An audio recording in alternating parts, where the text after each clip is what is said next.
जय श्री कृष्णा। प्रिय दर्शकों, भाई और बहनों, अस्त्र चर्चा में आपका स्वागत है। मेरा आपको सादर नमस्कार। आज के वीडियो में हम चर्चा करेंगे मकर लग्न के व्यक्तियों का जून माह कैसा गुजरेगा, उस पर संक्षिप्त पर चर्चा करेंगे। नए दर्शकों को बता दूं कि वो कैसे पता करें कि वो मकर लग्न के व्यक्ति है, तो अपना बर्थ डिटेल्स किसी अच्छे एस्ट्रो के सॉफ्टवेयर में डालें। जो लग्न कुंडली बनकर आती है, जिसको D1 चार्ट भी कहते हैं, उसके यदि प्रथम भाव में 10 नंबर लिखा हुआ हो तो आप मकर लग्न के व्यक्ति हुए।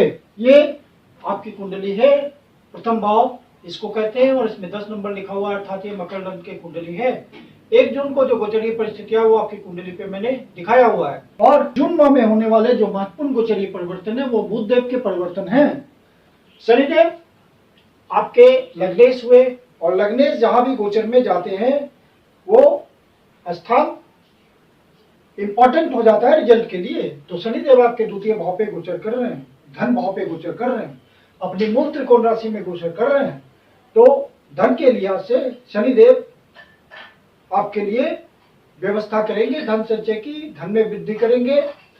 वाणी पे नियंत्रण रखना होगा आपको, कुटुंबजनों से रिश्ते में सुधार रखना होगा। आप यदि अपने परिवार के साथ, परिवारजनों के साथ, माता पिता के साथ व्यापार को आगे बढ़ाते हैं तो वहां पे आपको बहुत संतुलित व्यवहार रखना पड़ेगा।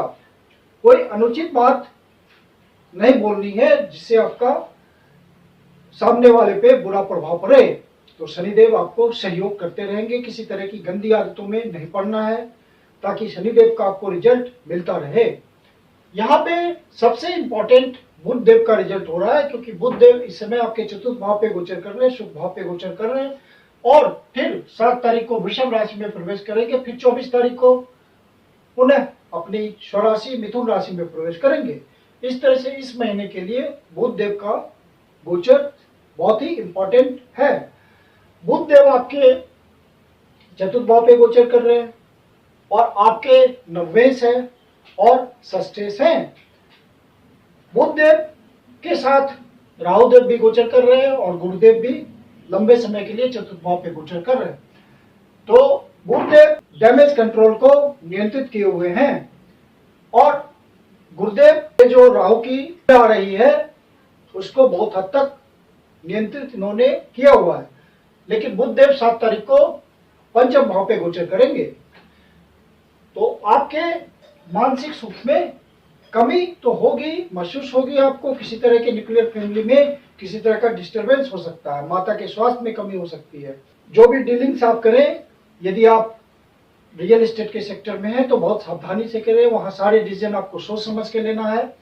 और गुरुदेव यहाँ पे राहु की तरह व्यवहार करेंगे, और राहु गुरुदेव की तरह व्यवहार करेंगे। तो आपको अपने मन को बहुत ही संतुलित रखना है, हर डिसीजन को सोच समझ के लेना है, जिससे किसी तरह के मानसिक सुख में कमी नहीं आए। क्योंकि ये सारे प्लैनेट्स मेष राशि में गोचर कर रहे हैं। एग्रेशन की राशि होती है मेष राशि, और इसके स्वामी मंगल देव नीच की राशि में गोचर कर रहे हैं, इसलिए मानसिक सुख में कमी तो किसी प्रकार आएगी।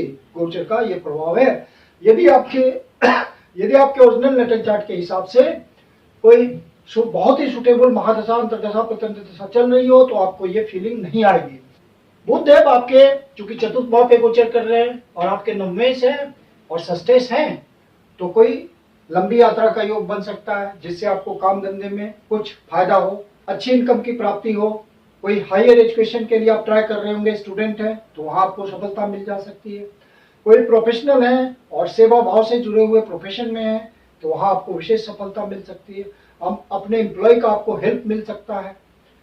बुधदेव जो पंचम भाव पे गोचर करेंगे 7 तारीख से, तो आपको भाग्य का भी पूरा सहयोग मिलेगा। भाग्य का हर जो भी आप डिसीजन लेंगे, क्योंकि पंचम भाव आपके प्लानिंग का होता है, बुद्धि का होता है, विवेक का होता है, स्पेकुलेशन का होता है, तो हर प्लानिंग में आपको भाग्य का साथ मिलेगा। फिर बुधदेव आपके 24 तारीख को पुनः मिथुन राशि में प्रवेश करेंगे और अपनी राशि में गोचर करेंगे। तो यहाँ पे आपको छठे भाव का अच्छा रिजल्ट देखने को मिल सकता है। कंपटीशन यदि आप झेल रहे हैं, व्यापारी वर्ग है, तो वहां आपको विशेष सफलता मिलेगी। यदि कोई विवाद चल रहा होगा लंबे समय से, कोई व्यापारिक विवाद चल रहा होगा तो उसमें आपको फायदा हो जा सकता है। और चूंकि भाग्य का आपको भरपूर सहयोग मिल रहा है, लंबी यात्रा भी हो सकती है आपकी व्यापार के सिलसिले में, कोई धार्मिक यात्रा का अवसर मिल सकता है आपको और उससे आपको लाभ की प्राप्ति हो सकती है। मंगलदेव हालांकि नीच के गोचर कर रहे हैं सप्तम भाव पे, लेकिन आपके लाभेश भी हैं।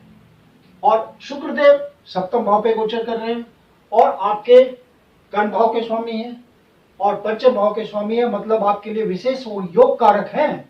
तो सप्तम भाव का फल आपको अच्छा मिलेगा और लाभ की प्राप्ति होगी।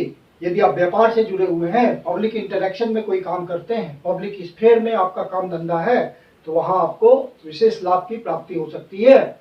अच्छी इनकम आप महसूस कर सकते हैं इस समय।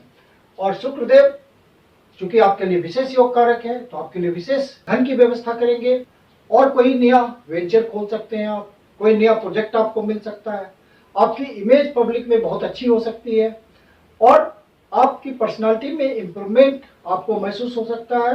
सामाजिक रूप से भी आप तरक्की कर सकते हैं, आर्थिक रूप से तरक्की कर सकते हैं। शुक्रदेव का गोचर ऐसा होगा और मंगलदेव भी आपको सहयोग करेंगे लाभ प्राप्ति में, क्योंकि कर्म भाव के स्वामी और लाभ भाव के स्वामी साथ गोचर कर रहे हैं सप्तम भाव पे। तो सप्तम भाव पद प्राप्ति, सामाजिक प्रतिष्ठा इत्यादि का होता है, तो आपको इन सब बातों में वृद्धि देखने को मिल सकती है।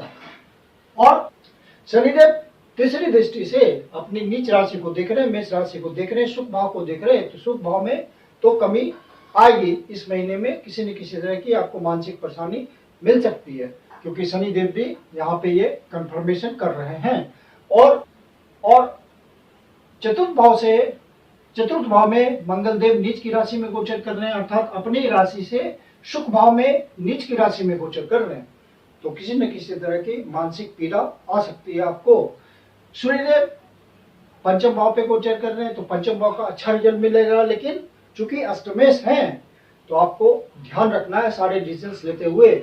जो भी अपने हॉबीज के थ्रू कमाते हैं, किसी तरह के आर्ट एंड कल्चर से कमाते हैं, वहां पे आपको ध्यान रखना है। स्पेकुलेशन करते हैं, शेयर मार्केट के धंधे में है, बेट लगाते हैं, लॉटरी खरीदते हैं, तो वहां पे आपको बहुत ही केयर लेने की जरूरत है, क्योंकि अष्टमेश का पंचम भाव पे गोचर करना आपके लिए किसी तरह की परेशानी पैदा कर सकता है। शनिदेव यहाँ गोचर करते हुए अष्टम भाव को देख रहे हैं, गुरुदेव भी पंचम दृष्टि से अष्टम भाव को देख रहे हैं और राहु भी पंचम दृष्टि से अष्टम भाव को देख रहे हैं। तो अष्टम भाव विशेष रूप से एक्टिव हो रहा है। तो अष्टम भाव ज्यादातर पीड़ा के लिए जाना जाता है, तो किसी तरह का मानसिक स्ट्रेस आपको महसूस हो सकता है। हालांकि जो डिटेक्टिव क्षेत्र में है या एक्सप्लोरेशन के काम करते हैं, जमीन से नीचे जुड़ी हुई बातों से जिनका काम धंधा है, या दूसरे के धन का मैनेजमेंट करते हैं, लिगेसी का मामला है, और रिसर्च एंड इन्वेस्टमेंट से जुड़े हुए लोग हैं, उनको विशेष सफलता मिल सकती है, क्योंकि आठवें भाव का विशेष रूप से एक्टिव होना ये सब इंडिकेशन देता है। केतु देव ऑलरेडी दसम भाव पे गोचर कर रहे हैं, तो आपको जहां भी आप जॉब कर रहे हैं बहुत स्थिरता के साथ जॉब करना है, और यहाँ यदि मन उचाट हो तो वहां ध्यान रखना है, क्योंकि केतु जहां गोचर करते हैं वहां आपको इग्नोरेंस पैदा करते हैं, तो वहां पे आपको कंसंट्रेशन बनाने की जरूरत है। कर्म भाव आपका इंपॉर्टेंट हो रहा है क्योंकि यहाँ से आपके राहु देव कर्म भाव को देख रहे हैं, गुरुदेव भी कर्म भाव को देख रहे हैं, और बुध देव 7 तारीख से पहले आपको कर्म को एक्टिवेट कर रहे हैं और आपके भाग्येश है। तो कर्म में आपको विशेष सफलता मिलेगी, बॉस आपको आइडेंटिफाई करेंगे, कोई विशेष पोजीशन आपको मिल सकती है और उससे आपको लाभ की प्राप्ति हो सकती है। तो कुल मिलाकर के आपके लिए ये महीना अच्छा है। थोड़ी बहुत मानसिक किसी तरह की उलझन हो सकती है, परेशानी हो सकती है, इसका विशेष ध्यान रखना है आपको। मैं कुंदन शर्मा आप लोग का हार्दिक स्वागत करता हूँ। यदि वीडियो अच्छा लगा तो इसको लाइक करें और अपने परिचितजनों को शेयर करें, और यदि अष्टो चर्चा पे पहली बार आया है या अभी तक सब्सक्राइब नहीं किया है तो इसको सब्सक्राइब कर लें। और यदि आपके जीवन की कोई समस्या है जिसका समाधान आप हमसे चाहते हैं तो पर्सनल कंसल्टेशन ले सकते हैं, मेरी अपनी कंसल्टेशन शुल्क होती है। धन्यवाद।